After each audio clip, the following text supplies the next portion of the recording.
Bonjour et bienvenue à votre émission Lumière du monde. Aujourd'hui à l'émission, parlons musique. Il y en a pour tous les goûts et c'est bien souvent une douceur pour l'âme dans nos moments de joie comme de peine. Nous recevons en studio André Nadeau, un auteur, compositeur, interprète qui se passionne pour son art. Un band de prêtre qui fait des vidéoclips dynamiques. Vous en connaissez, vous? Eh bien, nous, oui, et ce sera un grand plaisir de vous les présenter. Notre chroniqueur d'expérience, Antoine, nous parle de la résonance de la musique dans l'âme et notre ami nous a même concocté un top 5. Restez avec nous pour le découvrir. Et nous terminons en beauté avec un reportage retraçant les grandes étapes de la restauration de l'orgue de la cathédrale de Québec. Bonne émission!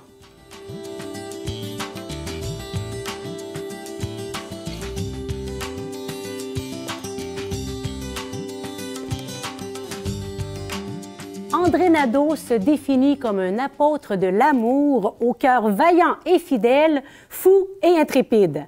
Un homme qui porte la lumière et la joie par sa musique, au-delà des mots et des frontières. Il travaille aussi pour la paroisse Saint-Thomas d'Aquin à Québec. Nous sommes fort heureux de l'accueillir aujourd'hui à notre émission. Bonjour André. Bonjour. Grande joie de t'accueillir. Alors, nous savons que tu es un auteur, compositeur, interprète qui a à cœur de former et d'outiller une nouvelle génération de jeunes musiciens pour favoriser des créations bien de chez nous. Est-ce que tu pourrais nous parler de toi et de ton parcours? Oui, donc c'est un long parcours parce que je ne suis pas jeune, mais j'ai commencé évidemment à faire de la musique au secondaire, comme beaucoup de jeunes. Et par la suite, la musique m'a manqué, rendu à l'université quand j'étais en génie mécanique, parce que j'ai fait des études à l'université dans un autre domaine. La musique m'a beaucoup manqué. Et j'ai repris le piano à la maison avec mes deux doigts comme ça. Donc, j'ai repris vraiment à la base. J'ai appris par moi-même la musique et j'ai été intéressé toujours par la technique. Ça m'a mené jusqu'à la production de chansons, de musique pour l'image. Donc, tu es parti de petit, puis ça a grandi à cause de ton intérêt. À un moment donné, j'ai quitté les études en génie mécanique pour m'en aller vraiment dans la musique. Je commençais à faire beaucoup de spectacles. J'ai animé la Ligue d'improvisation théâtrale à l'Université Laval. Donc, on a monté une panoplie de spectacles, d'événements multimédia. Donc, il y avait de la technique et de la musique toujours reliées ensemble. Ça m'a toujours parlé, le multimédia et tout ça. Et donc, par la suite, j'ai fait des albums de chansons. Bon, tout ça m'a mené à chanter finalement, parce que je n'étais pas nécessairement un chanteur à la base. Okay. J'étais plus un musicien, un pianiste. Et à l'âge de 30 ans, bien, je me suis dit, bien, je vais chanter. Je vais composer mes propres chansons. On dirait que j'avais quelque chose à dire à ce moment-là, à 30 ans. Et là, je me suis surpris parce qu'au début, on ne pense pas qu'on est capable de chanter. Finalement, on prend le goût, même si je n'ai jamais rêvé d'être chanteur dans ma vie. Mais j'ai fait 2 albums de chansons qui m'ont mené à Montréal. J'ai chanté à la Place des Arts. J'ai fait les premières parties d'artistes plus connus. J'ai fait des spectacles aussi solo à Montréal. À Paris, j'ai été épluché toute la scène un peu parisienne pendant 1 an. Et finalement, je suis revenu ici en 2009 à la paroisse Saint-Thomas d'Aquin, que je connaissais, parce que c'est ma paroisse. Donc, de Paris à Saint-Thomas d'Aquin, Québec. Oui, c'est ça, un grand retour. C'est ça, donc c'est la paroisse où on s'est mariés, donc c'est ma paroisse aussi d'enfance. Et là, j'ai découvert une paroisse très musicale. Et là, par Martin Lagacé, qu'on connaît, m'a tout de suite vu dans sa soupe. Et là, on a commencé à planifier des boîtes à chansons, des événements de musique, des festivals Saint-Thomas d'Aquin, la messe des jeunes. Et là, je me suis rendu compte que tout ce que j'avais comme bagage de musique et de technique pouvait servir la communauté chrétienne de chez nous. Donc là, je me suis vraiment pris d'affection pour toute la communauté qu'il y avait là, la communauté d'Emmanuel aussi qui donnait une liberté. C'est ça, exactement. Et là, ça m'a mené jusqu'à aujourd'hui, après 10 ans de travail avec la paroisse, de aussi retrouver mes chansons que j'avais faites en 2004-2007, mes 2 albums, et là, de refaire... d'aller plus loin avec ces chansons-là. Donc, de sélectionner aussi certaines chansons qui sont peut-être un peu plus chrétiennes que d'autres, parce que j'ai toujours eu une écriture sans être confessante, mais fondamentalement chrétienne et beaucoup d'espérance. Et là, de traduire ça maintenant en images. Donc, en 2020, avec la COVID, je me suis mis à mettre des images sur mes vieilles chansons, de les rechanter, de redécouvrir aussi des angles que j'avais jamais vus sur mes chansons. Donc, en 2020-2021, j'ai concocté 4 nouveaux extraits, 4 nouveaux vidéoclips donc, que j'ai sur ma page YouTube. Donc, c'est ça. Mon grand parcours, c'est ça. Donc, c'est bon. Et justement, tu parles de cet attrait pour la musique hein, qui t'a habité, qui t'a ramené à la musique. Selon toi, pourquoi l'humain a autant de plaisir à écouter la musique et c'est quoi aussi le plus-value pour un chrétien d'écouter de la musique à saveur spirituelle? Oui, effectivement, c'est ça. On est dans un monde où la musique est omniprésente. Oui.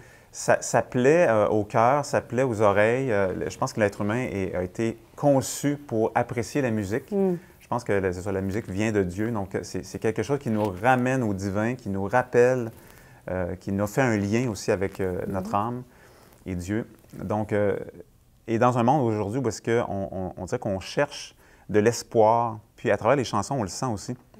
Il y a des belles chansons qui décrivent très, très bien l'état des choses, mais on dirait que quand vient le moment de chercher des solutions, de demander de l'aide, on ne sait plus trop où est-ce qu'on peut aller, à part qu'on croit dans l'homme, mais est-ce que c'est le bon de l'homme ou est-ce que qu'est-ce qu'on va chercher dans l'homme? Donc, où vient le bon de l'homme? Où vont l'inspiration? Puis c'est là qu'on voit que des fois, la musique profane, on tombe dans le vide.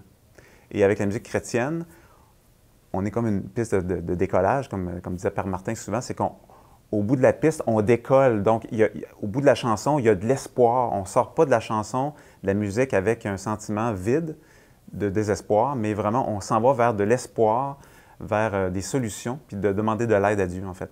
Quelqu'un nous écoute. Quelqu'un nous écoute, exactement. Musique. Parce qu'un chant, c'est ça. Moi, j'ai toujours été attiré vers la musique qui était vocale aussi. Donc, l'âme humaine, le chant cherche Dieu. Donc, à travers la musique, mais aussi le chant, plus particulièrement, l'âme humaine cherche Dieu, demande de l'aide, un cri. Donc, la saveur spirituelle de la musique, super importante pour moi. C'est pas nécessairement qu'il faut confesser avec une écriture très confessante, mais dans les chants profanes aussi, il y a certains artistes qui ouvrent vers de l'espoir, sans nécessairement le nommer, on le sent. D'autres que ça reste dans le domaine humain, une constatation d'état des choses. Une critique sociale, des fois, mais qui en reste là sans solution. Exactement. Puis même un sentiment de culpabilité. Puis ça, c'est ça, vraiment, il faut faire attention à ça. Il y a des très belles chansons, des artistes très connus. Moi, j'aime un artiste qui va aller un peu plus loin, sans tomber dans le fleur bleue et la naïveté, mais d'aller un peu plus loin avec de l'espoir au bout. Puis moi, j'ai toujours aimé dans mes chansons d'aller chercher ça.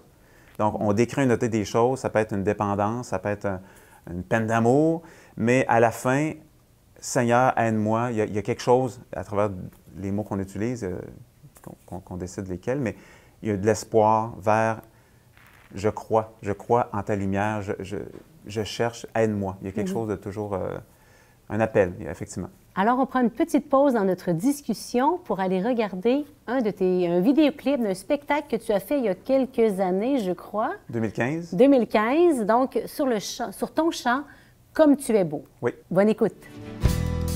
Tu es né dans un noble pays, tu as grandi en cherchant la vie, tu as connu la gloire, le mépris, tu as vaincu la mort et aujourd'hui, quelle que soit la couleur de la peau, par-delà les frontières et les mots, tu es ici pour nous rappeler que l'humain peut changer. Suivant ta voix,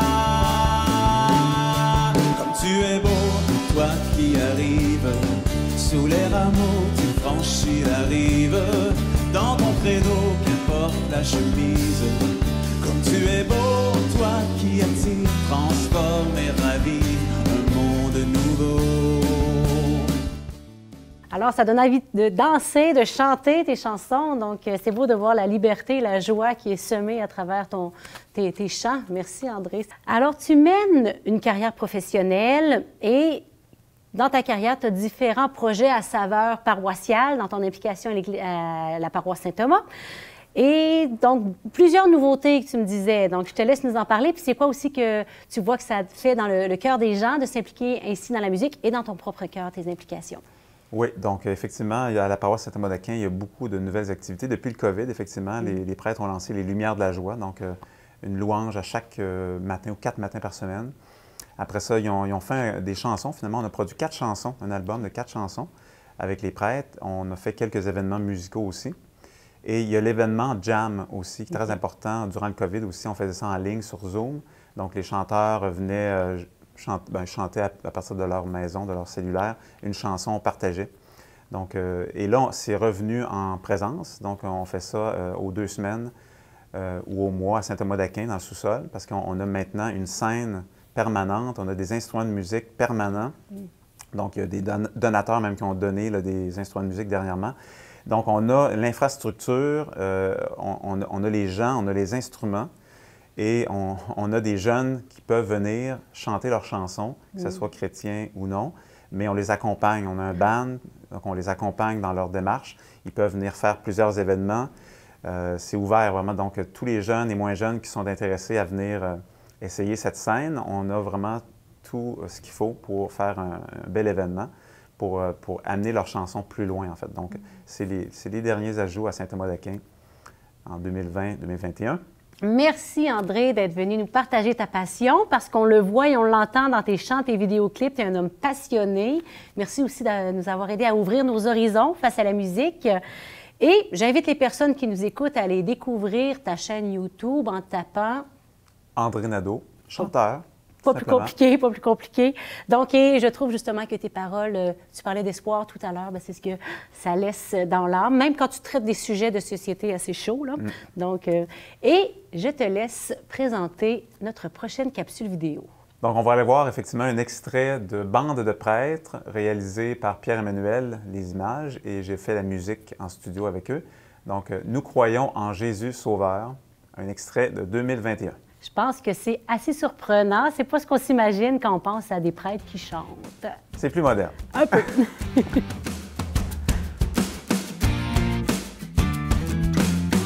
croyons en Jésus Sauveur, son esprit inonde nos cœurs. Il est là jusqu'à la fin des temps. Il est vivant, son amour vient nous fortifier en son nom. Soyons des témoins, proclamons qu'il nous a libérés. À toi Jésus-Christ, gloire, puissance et honneur. Tu nous as donné ta vie, notre Rédempteur.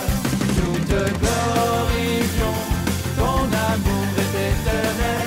De toi nous vivrons pour les siècles. Nous croyons en Jésus Sauveur, nous croyons en Jésus Sauveur, nous croyons en Jésus Sauveur, nous croyons en Jésus Sauveur, nous croyons en Jésus Sauveur, Fils de Dieu, il Jésus dans sa mort, nous sommes baptisés. Il est vainqueur, nous étions captifs du péché, mais son sang nous a délivrés. Oui, il est vraiment ressuscité. À toi Jésus-Christ, gloire, puissance et honneur. Tu nous as donné ta vie, notre Rédempteur. Nous te glorifions, ton amour est éternel. De toi nous vivrons pour les siècles.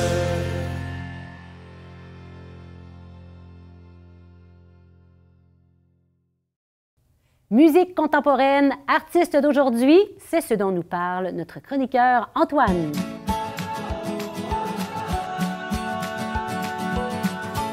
Bonjour Antoine! Salut Geneviève. Alors, j'ai cru comprendre qu'aujourd'hui, tu nous faisais un top 5 à saveur musicale. Ouais, ben, pourquoi j'ai décidé de vous faire un top 5? C'est parce que, bon, ma chronique, c'est Église et société. J'avais pas envie de vous parler de musique là, en des termes abstraits, théoriques, généraux, mais plutôt en vous donnant des cas particuliers d'artistes ou d'albums où la foi et la musique, ben, il y a certains liens qu'on peut tisser entre les deux. Donc, sans Parce qu'on entend à la radio, là. Ben, peut-être, ben. Hein? Ah ben.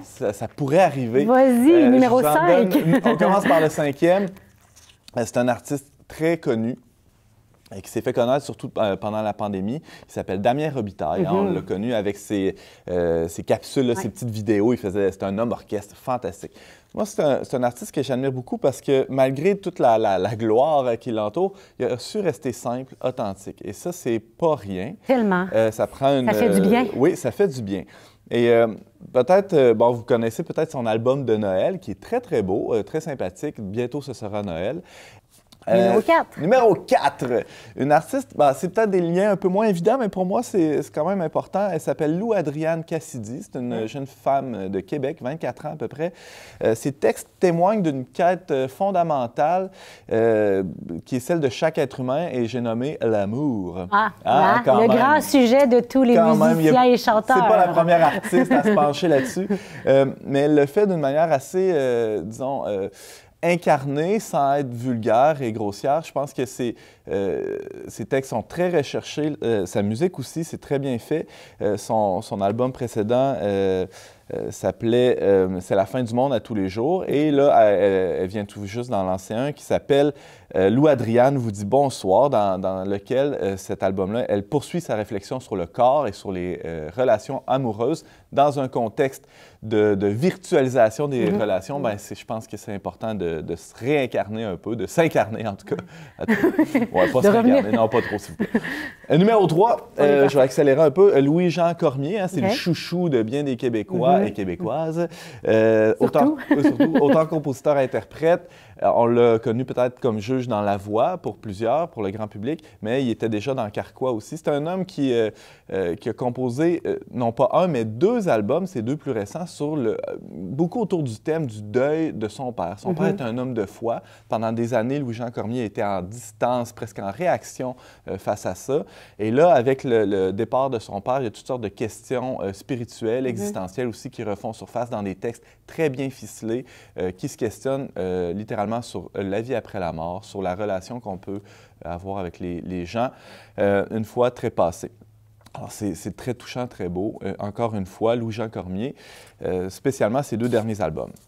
Numéro 2, un album instrumental, en fait, un artiste qui fait des albums instrumentaux.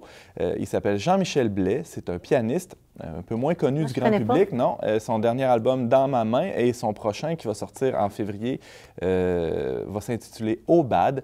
C'est des pièces, on l'inscrit dans le courant néoclassique, donc c'est des mélodies assez simples, avec... Moi, j'aime qualifier ça ces mélodies, c'est comme des psaumes avec une antienne qui revient souvent. Donc, ça fait des musiques qui sont très contemplatives.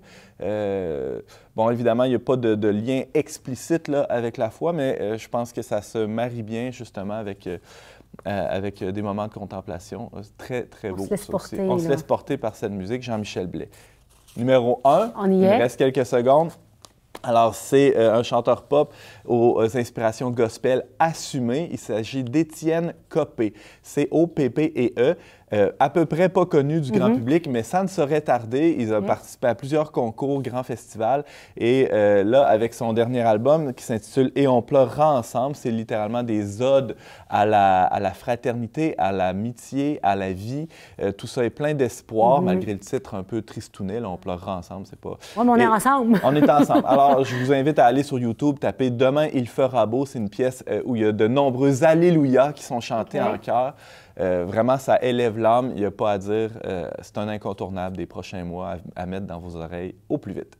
Merci, Antoine. Alors, on va aller trouver tout ça et se mettre ça dans l'oreille et dans le cœur. Oui, très bonne idée. À bientôt. Salut. Découvrons la restauration de l'orgue de la cathédrale Notre-Dame de Québec avec notre collaboratrice spéciale, Jeanne Blanchot.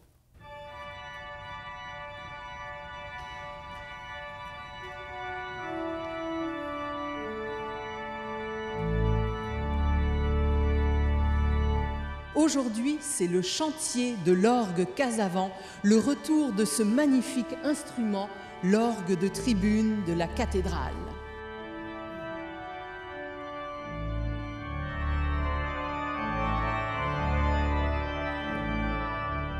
Abbé Rodrigue, vous êtes le nouveau recteur de la cathédrale. Parlez-nous de l'importance pour vous de la musique dans votre rapport à Dieu, dans votre prière. Alors c'est vrai que la musique a fait partie de ma vie déjà depuis très longtemps et ça continue de faire partie avec aussi tout l'aspect pastoral qui est lié à l'aspect musical. Parce que l'aspect musical dans nos liturgies a une place importante et aujourd'hui avec ce projet de l'orgue qui revient tout restauré, eh bien c'est aussi nous rappeler que l'orgue est l'instrument privilégié pour nos célébrations. C'est ce que l'Église souhaite, parce que c'est un orchestre en lui-même. Alors, on passe de la flûte à la trompette, On a du bonheur à entendre toutes ces sonorités et elles nous aident à entrer dans le silence, dans l'intériorisation, dans la méditation et aussi dans l'exultation et dans la joie.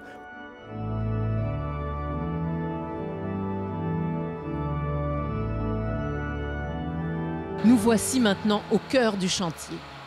Alors, comme tu peux voir, on a été obligé de sacrifier dans un premier temps toute la nef Sainte-Famille jusqu'à la limite du tombeau de François de Laval pour servir d'entreposage pour tout le matériel qui revient de Saint-Hyacinthe.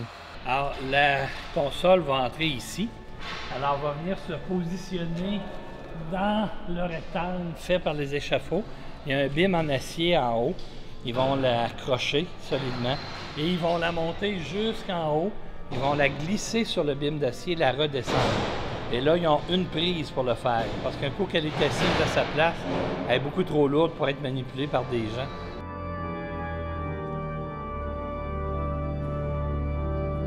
Marc d'Anjou, racontez-nous toute cette aventure folle de la nouvelle console qui vient d'arriver. Pourquoi a-t-il fallu la réparer? En fait, c'est qu'il a fallu faire deux choses importantes pour la restauration de cet orgue, c'est-à-dire, premièrement, la partie la plus faible de l'instrument, c'était la console, qui avait le système de combinaison qui datait de 1927, qui avait été restauré en 1984, mais la console donnait des signes de fatigue très évidents. Monsieur d'Anjou, depuis quand a-t-on des orgues à Notre-Dame de Québec? En fait, je crois que le premier instrument a été commandé de Paris par Monseigneur de Laval, autour de 1640 quelques, si je ne me trompe pas. Et malheureusement, l'instrument a été anéanti avec l'Église lors du bombardement des Anglais. Et donc, on a eu quand même des instruments, 4 ou 5 instruments depuis cette époque. Et donc, nous avons celui-ci qui a été construit en 1927.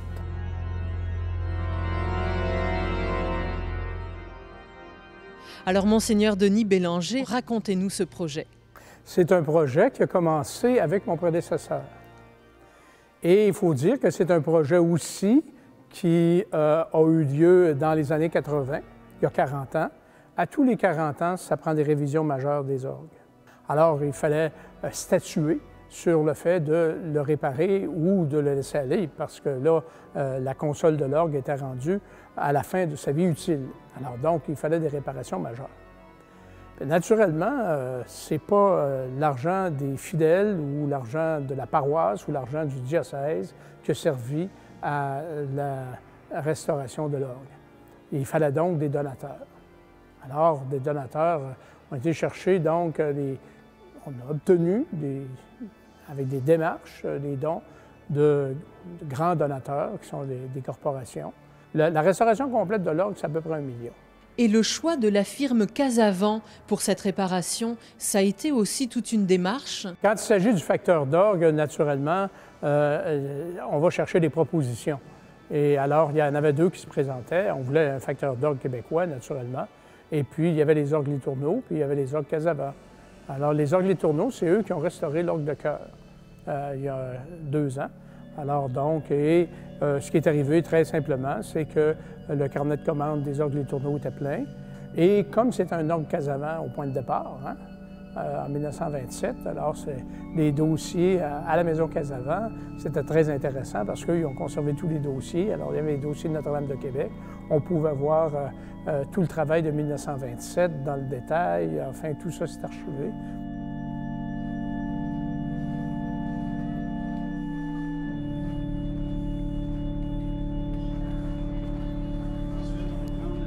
Alors aujourd'hui, on a reçu la grande visite de Québec. Alors on travaille ici depuis le mois de janvier sur la restauration de l'orgue de 1927 de la cathédrale de Québec. Les principaux défis de ce projet-là, bien, il y en a plusieurs. En fait, il y en a vraiment beaucoup de défis.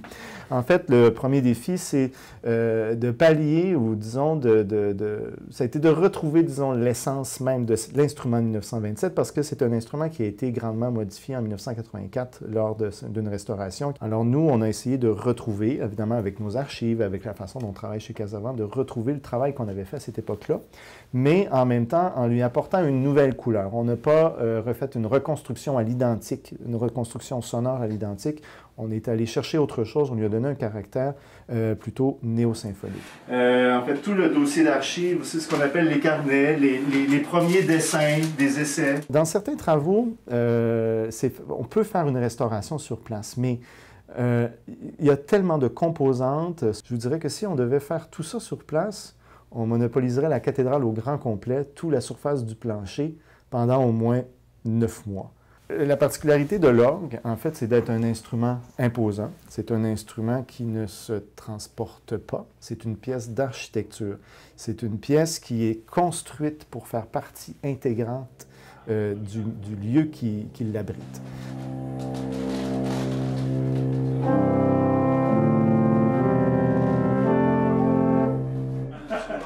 Abbé Rodrigue, au début de la Bible, les premières paroles, c'est « Au commencement, il n'y avait que le souffle de Dieu qui planait sur les eaux ». C'est pas anodin que l'Église ait choisi un instrument à vent pour accompagner la liturgie.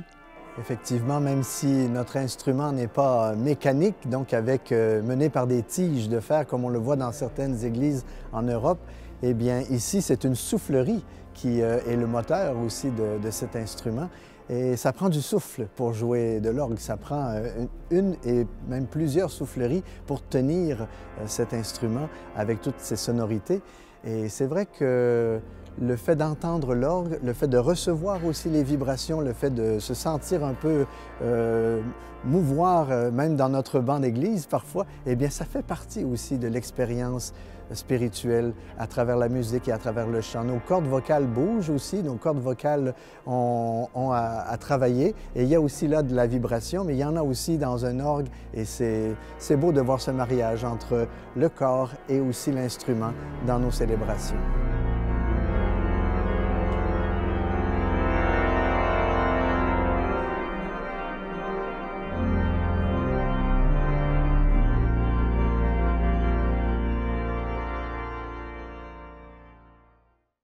Je vous remercie de votre présence avec nous chaque semaine. Nous nous retrouvons la semaine prochaine pour le premier dimanche de l'Avent. Ah, déjà?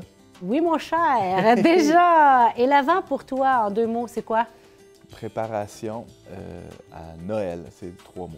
Alors, pour commencer notre préparation à Noël, nous verrons une crèche de Noël bien particulière. Aussi, nous parlons de la parole de Dieu qui contribue à nous faire cheminer dans la foi et même une foi adulte. Et un jeune couple nous parle de leur préparation à Noël. Eh bien, c'est maintenant le temps de remercier toute l'équipe, recherchistes, caméramans, monteurs, régisseurs de Lumière du Monde et chacun de vous. Et moi, maintenant, je vous dis à la semaine prochaine.